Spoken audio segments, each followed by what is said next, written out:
I first press the first button and then I click 4 times the second one, so the LED starts beeping. So as an instructions, now I can copy the signal from the other remote. The remote is 30.875 megahertz for the signal So I want to transfer the second one.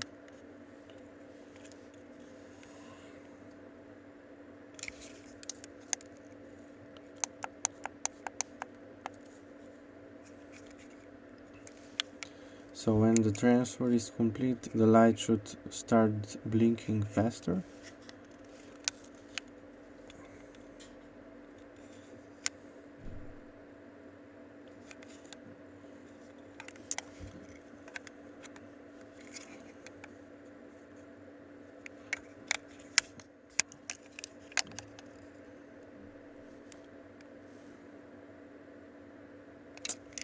But the transfer is not